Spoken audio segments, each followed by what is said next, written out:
wabarakatuh. Hamdan bi ni'matika ya rabbal alamin. Hamdan bi hidayatika ya muhdis siratal mustaqim. Hamdan bi rahmatika ya rahmanur rahim. Salatan wa salaman mutalaziman ala rasulil karim. Sayyidina Muhammad Nabiyul Amin. Para kiai, para alim, para ulama yang saya muliakan, yang saya hormati, Imam Besar Masjid Al-Akbar Surabaya yang saya taati, yang saya hormati, para tokoh, seluruh peserta doa bersama, jamaah doa bersama untuk kesembuhan kita semuanya. Insyaallah doa ini akan menjadi nilai tambah kita bersemangat untuk sehat. Insyaallah, insyaallah. Dan saya yakin doa ini adalah doa yang mustajab karena doa ini menjadi bagian doa dari hati kita yang tulus, yang ingin ada kesembuhan. Jamaah semua yang saya hormati, para kiai, para alim, para ulama, saya pernah mengalami positif COVID-19. Saya pernah dirawat di rumah sakit Dr. Haryoto, rumah sakit di Kabupaten Lumajang, selama 1 minggu. Dan saya juga pernah melakukan isolasi mandiri dalam prosesi penyembuhan juga selama 1 minggu. Praktis sekitar 2 minggu lebih, saya fokus dalam proses kesembuhan saya. Waktu itu saat saya dinyatakan positif COVID-19. Hadirin semua, jamaah doa bersama Masjid Nasional Al-Akbar untuk kesembuhan sakit kita semuanya. Ada beberapa pesan saya yang ingin saya sampaikan, bahwa pertama, COVID ini ya benar ada. COVID ini bisa terkena siapapun. Tidak pandang bulu, mau kaya, mau miskin, mau punya jabatan atau tidak punya jabatan, bekerja dimanapun, bekerja siapapun, sama. Semuanya punya potensi, bahkan bisa terkena COVID-19. Termasuk saya waktu itu. Saya berawal dari kegiatan yang sangat padat.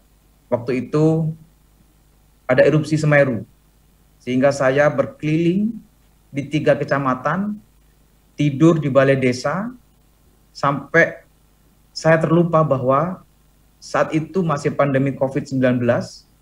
Saya juga waktu itu tidak lagi terlalu mengikuti protokol kesehatan karena memang yang harus ditangani dan bersentuhan dengan banyak orang.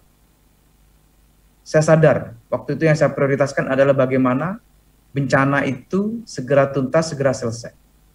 Betul, erupsi Semeru menjadi perhatian fokus kita semuanya untuk melakukan penanganan sehingga Kabupaten Lumajang waktu itu dalam keadaan darurat bencana. Selama 1 minggu saya keliling dari kecamatan ke desa-desa, ke masyarakat terdampak. Hari ke-7, kondisi tubuh saya betul-betul mengalami kelelahan. Saya tidak lagi pada posisi daya tahan tubuh yang kuat. Saya demam tinggi, batuk, kemudian ada pileknya. Tubuh lemes. Jadi itu awal mula saya harus berkeputusan, iya, saya ini harus istirahat. 1-2 hari tidak kunjung usai, tidak kunjung sembuh.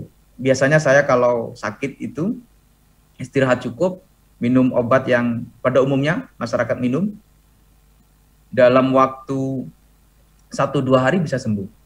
Tapi saat itu 2-3 hari saya masih belum sembuh. Dingin, panas, dingin masih tetap. Kemudian batuk, pilek masih tetap.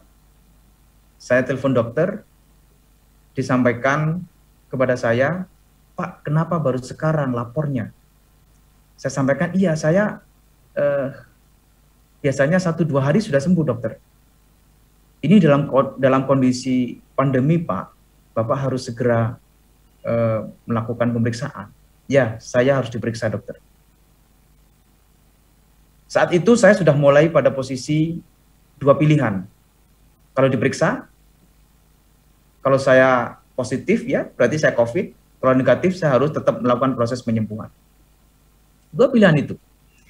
Dan betul, saya diperiksa, gejalanya memang salah satu dokter spesialis paru menyatakan ke saya, Bapak potensi COVID, Pak. Iya, nggak apa-apa, saya diperiksa. Saya di swab pertama negatif. Anak dan istri saya, keluarga juga di swab pertama negatif. Tapi dokter nggak percaya kalau saya negatif. Tunggu besok, Pak. Besok akan kita swab lagi. Loh, kenapa begitu, dokter? Iya, karena memang kondisi tubuh Bapak, ini potensinya COVID, Pak. Loh, ini hasilnya negatif. Iya, semoga besok negatif, Pak. Oke. Kemudian besok saya diperiksa lagi, betul. Besok positif. Begitu swab yang kedua, saya dinyatakan positif, tetapi istri dan anak-anak saya negatif. Alhamdulillah, saya sendiri. Begitu dinyatakan positif, waktu itu 2 pilihan. Ini disampaikan kepada masyarakat, atau cukup saya dan keluarga dan beberapa orang yang tahu. Itu dilema antara hati dan pikiran dengan keadaan kondisi yang memang harus dilalui dan harus disadari bahwa iya, ini COVID. Saya berkeputusan, harus saya sampaikan. Para jamaah semua, saya waktu itu betul-betul pada posisi harus menguatkan diri sendiri. Begitu menyampaikan dan keputusan saya harus saya sampaikan kepada masyarakat, itu sekaligus saya ingin menguatkan diri saya. Bahwa seorang bupati juga bisa terkena positif COVID-19. Dan masyarakat juga harus tahu bahwa bupati juga bisa terkena positif COVID-19. Saya sampaikan dengan menyampaikan melalui media sosial saya kepada seluruh masyarakat Lumajang dan ke teman-teman media bahwa saya sudah dites swab dan saya dinyatakan positif. Dan saya harus melakukan isolasi di rumah sakit untuk penanganan supaya hal-hal yang tadi panas, kemudian batuk, kemudian pilek bisa segera tertangani dan COVID-nya bisa segera disembuhkan. Nah, apa yang ingin saya sampaikan, pesan pertama adalah keikhlasan. Bahwa begitu ada yang terkena COVID-19, yang utama, yang pertama adalah keikhlasan bahwa ya, ini virus dari Allah, ini virus bisa terkena kita semuanya, dan kita ikhlas. Pertama, keikhlasan saya ya, saya sampaikan kepada masyarakat bahwa ini adalah hal yang mungkin terjadi oleh siapapun. Ikhlas, saya menyatakan kepada masyarakat, saya juga ikhlas, saya menyatakan bahwa saya harus dirawat di rumah sakit supaya ada penanganan secara medis yang benar, yang baik, yang betul. Saya 1 minggu ada di rumah sakit.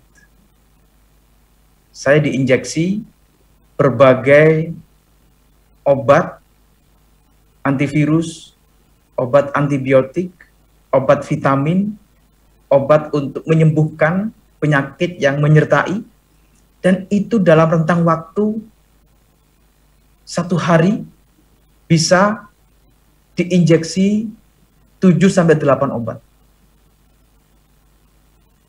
tangan saya bengkak.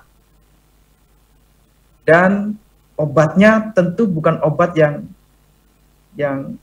ya mungkin bagi orang tidak sakit. Tapi waktu itu ada banyak obat yang kental, yang kalau dimasukkan injeksi sangat sakit. Saya begini, ya Allah, sebegininya obat yang harus masuk ke dalam tubuh saya. Sakit, bengkak. Saya sampai 3 kali pindah jarum infus. Karena tangan bengkak, sudah tidak mungkin dilanjutkan untuk injeksi lagi. Begitu sakit, saya katakan kepada tubuh saya, sudah, kamu harus terima, sakit harus terima. Begitu dimasukin obat injeksi, iya sakit gak apa-apa, sakit hanya perasaan saja, sakit hanya ada di sini saja, setelah itu harus sembuh. Jadi begitu pindah jarum infus, ya gak apa-apa dok, pindah dok, yang penting obat semua masuk, yang penting ini dilakukan, ini ditangani dengan cara yang benar. Selama 1 minggu saya di rumah sakit, terakhir di swab itu masih positif, tapi kondisi tubuh saya sudah semakin baik. Fisik saya juga semakin pulih, walaupun masih lemas. Dibuat jalan masih terasa lemas. Dipakai untuk apalagi lari, dipakai untuk jalan menuju kamar kecil, terasa capek. Dan memang saya mendapatkan penjelasan dari dokter, salah satu efek dari orang yang teridentifikasi COVID-19 positif, salah satunya adalah fisik tubuh melemah. Betul, saya juga mengalami itu. Begitu sudah agak baikan, saya disarankan oleh dokter untuk isolasi mandiri. Saya menempati rumah tamu yang ada di sebelah rumah dinas saya, sendirian. Rumah tamu itu biasanya dipakai untuk tamu, tapi waktu itu saya pakai sendiri. Ada kompor di situ, ada peralatan masak semuanya. Kemudian telur, mie instan, sawi, beras, saya masak sendiri. Jadi masak sendiri itu sekaligus menguatkan untuk saya secara pribadi berkegiatan, tidak lagi berpikir yang berlebihan tentang keadaan COVID, tapi saya lakukan untuk memang itu sebagai, ya saya bisa ini, sendiri bisa, apalagi masak nasi goreng bisa saya lakukan sendiri, masak telur dadar bisa. Dan hari-hari saya, ya tentu bersyukurnya COVID itu, ibadah itu lebih tepat waktu. Kemudian wiritan yang sebelumnya banyak-banyak wiritan itu, ya dibaca semuanya, karena itu yang menguatkan hati.